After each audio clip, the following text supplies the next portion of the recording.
காட்டில் மழையும் மண்பானையும். ஒரு அழகான காலை பொழுதுல நாம்பூர் முழுவதும் கருமேகங்கள் சூழ்ந்திருந்துச்சு. அந்த நேரத்துல ஒரு வயசான கழுகு ரொம்பவும் பசியோட நாம்பூர் காட்டுக்கு தன்னோட இரைய தேடி பறந்து வந்துச்சு. அப்படி பறந்து வந்த கழுகு ரொம்பவும் களைப்பா ஒரு மரத்தோட கிளையில உட்கார்ந்திருந்துச்சு. ஐயோ, இந்த வயசான காலத்துல என்னால இந்த பறவைகளை துரத்தி பிடிச்சு சாப்பிட முடியல. மழை வேற வர்றது மாதிரி இருக்கு. நான் இன்னைக்கு பசியோட தான் இருக்கணும்னு நினைக்கிறேன் அப்படின்னு அந்த கழுகு சொல்லிக்கிட்டு இருந்த நேரம் அதனோட கண்களுக்கு ஒரு நதியில நிறைய மீன்கள் துள்ளி குதிச்சு விளையாடிக்கிட்டு இருக்கிறது தென்பட்டுச்சு. ஆகா, இந்த நதியில எவ்வளவு மீன்கள் இருக்கு. இந்த மீன்களை சாப்பிட்டு என்னோட பசிய நான் போக்கிக்க வேண்டியதுதான் அப்படின்னு சொன்ன கழுகு மீன்களை சாப்பிடுறதுக்கு சரியான நேரத்தை எதிர்பார்த்து காத்துக்கிட்டு இருந்துச்சு. அந்த நேரத்துல நதிக்குள்ள இருந்து ஒரு அழகான தங்க மீன் வெளியே வந்துச்சு. அந்த மீன் இந்த வித்தியாசமான வானிலைய ரொம்பவும் ரசிச்சு பார்த்துக்கிட்டு இருந்துச்சு. அந்த நேரத்தை பயன்படுத்திக்கிட்ட அந்த கழுகு வேகமா அந்த தங்க மீனை தூக்கிக்கிட்டு அங்கிருந்து பறந்து போயிடுச்சு. கழுகு தன்னோட இரைய தூக்கிக்கிட்டு பறந்துகிட்டு இருந்த நேரம் காட்டுல வேகமா காற்று வீச ஆரம்பிச்சது. அந்த நேரத்துல எதிர்பாராத விதமா கழுகோட கால்ல இருந்து அந்த தங்க மீன் நழுவி காட்டுக்குள்ள விழுந்துடுச்சு. ஐயோ, என்னோட இறை போயிடுச்சே. இனி நான் மறுபடியும் நதியில போய் மீனை தேடணுமா அப்படின்னு சொல்லிக்கிட்டு அந்த வயசான கழுகு மறுபடியும் நதியை நோக்கி பறந்து போச்சு. சாரா, விளையாடுனது போதும். மழை வர மாதிரி இருக்கு. நான் வீட்டுக்கு கிளம்புறேன். தூக்கி இரு, இன்னும் கொஞ்ச நேரம் விளையாடிட்டு போலாம், ரொம்ப ஜாலியா இருக்கும். இல்ல சாரா, மழையில நனைஞ்சுக்கிட்டு வீட்டுக்கு போனா எங்க அப்பா என்ன அடி வெளுத்துடும் அப்படின்னு சொல்லிட்டு தூக்கி தன்னோட வீட்டுக்கு பறந்து போனா.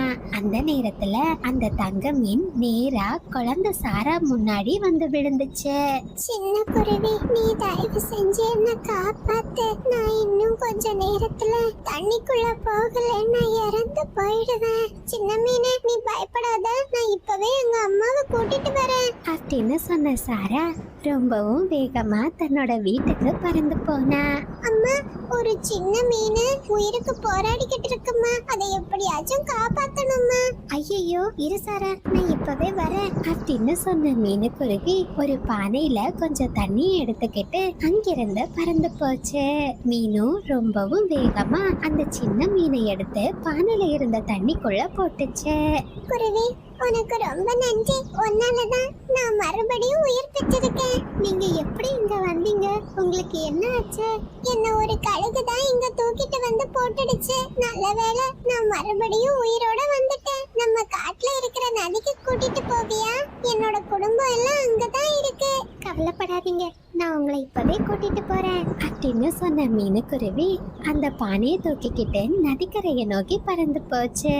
தங்க மீனை அந்த நதிக்குள்ள விட்டுச்சு.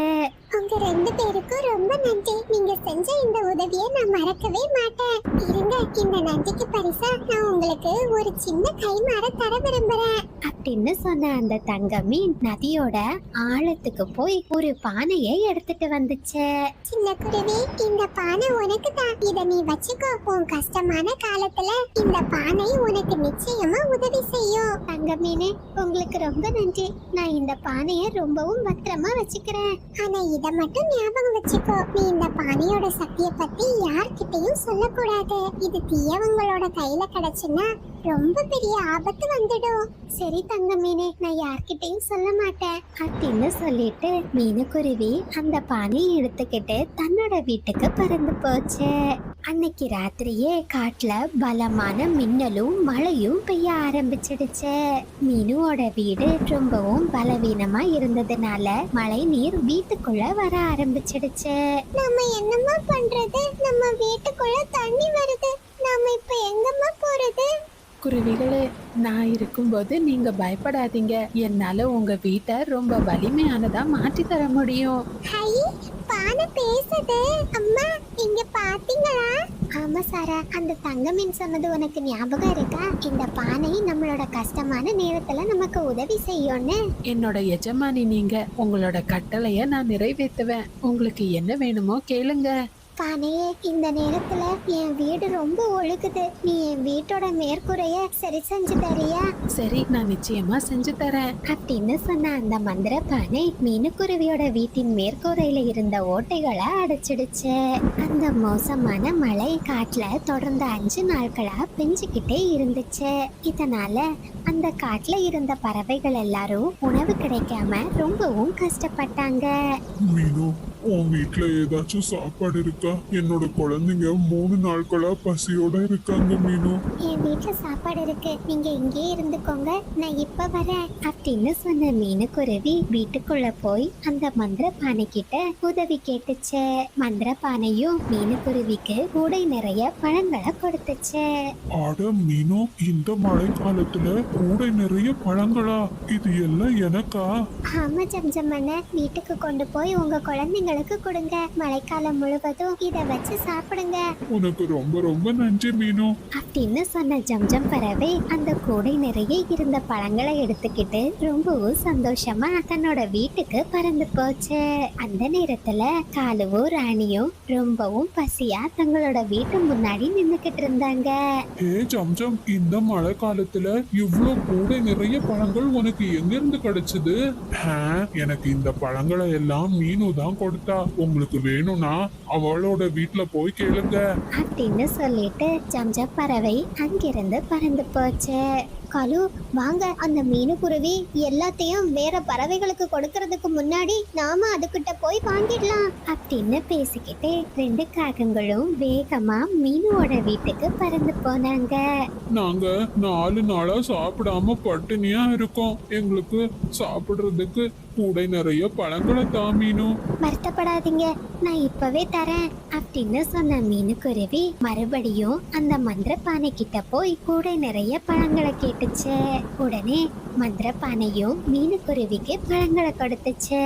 அந்த அறையில நடக்கிற எல்லாத்தையும் ராணிக்காகவும் கதவோட ஓரம் வழியா ஒளிஞ்சிருந்து பார்த்துக்கிட்டு இருந்துச்சு. கழுவனா, இந்தாங்க, இந்த கூடை நிறைய பழங்களை வச்சுக்கோங்க. மழைக்காலம் முழுவதும் நீங்க பசி இல்லாம இருங்க. உடனே காகங்களும் அந்த பழங்களை வாங்கிக்கிட்டு அங்கிருந்து பறந்து போச்சு. ஐயோ ஐயோ, அந்த மீனுக்குருவி கிட்ட ஏதோ ஒரு மந்திர பானை இருக்கு. அந்த குருவி அந்த பானை கிட்ட பழங்களை கேக்குது. உடனே அந்த பானையும் அது கேட்டபடியே பழங்களை கொடுக்குது, தெரியுமா? ராணி, என்ன சொல்ற? நீ எப்ப இதெல்லாம் பார்த்த?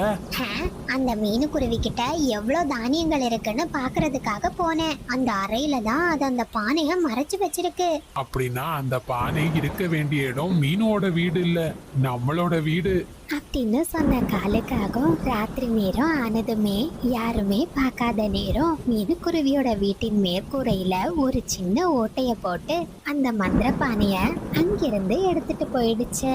மந்திர பானையே, எனக்கு லட்டு சாப்பிடுறதுன்னா ரொம்ப பிடிக்கும். நீ எனக்கு நிறைய லட்டு தா. என்னால தர முடியாது. நீங்க என்னோட எஜமானி கிடையாது. என் எஜமானி என்ன சொல்றாங்களோ அதை தான் நான் கேட்பேன். ஏ பானே, ஒழுங்கா நான் சொல்றத செய், இல்ல உன்னை கீழே போட்டு உடைச்சிடுவேன். காகங்கள் இப்படி மிரட்டினதுமே மந்திர பானை ரொம்பவும் கோபமாகிடுச்சு.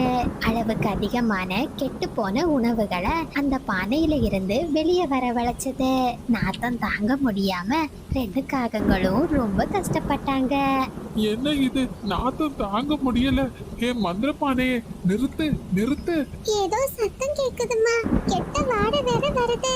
ஆமா சாரா, இது காகங்களோட வீட்ல இருந்து வருது. அவங்களுக்கு ஏதோ பிரச்சனைன்னு நினைக்கிறேன் அப்படின்னு சொன்ன மீனுக்குருவி காகங்களோட வீட்டை நோக்கி பறந்து போச்சு. மந்திர பானையே, கெட்ட உணவை வரவழைக்கிறத நிறுத்துங்க. மீனுக்குருவி இப்படி சொன்னதுமே மந்திர பானை உணவு வரவழைக்கிறத நிறுத்திடுச்சு. நாத்தம் தாங்க முடியாம காகங்கள் அந்த வீட்டை விட்டே பறந்து போயிட்டாங்க. மீனுக்குருவி மறுபடியும் தன்னோட மந்திர பானைய நான் வீட்டுல வச்சு கஷ்டமான நேரங்கள்ல எல்லா பறவைகளுக்கும் உதவி செய்ய ஆரம்பிச்சது. நண்பர்களே, இது சப்ஸ்கிரைபர் விருப்பத்திற்கான நேரம். ஹாய் விக்கி விசு, ஹாய் பாலகிருஷ்ணன், சக்தி தரேஷ், தஷ்வந்த், ஹரிஸ் கல்யாண், தக்ஷித், எல்லா குட்டீஸ்க்கும் ஒரு பெரிய ஹாய். மாய தேவிகா, உங்களுக்கு இனிய பிறந்த நாள் நல்வாழ்த்துக்கள். ஹாய் மஞ்சரி, சந்தோஷ், முத்து, ரிஷிமா 2 குட்டீஸ்க்கும் ஒரு பெரிய ஹாய். ஹாய் ரிஃப்கா பாப்பா. ஹாய் வாகை. நீங்கள் அனைவரும் அளித்து வரும் அன்புக்கும் ஆதரவுக்கும் மிக்க நன்றி.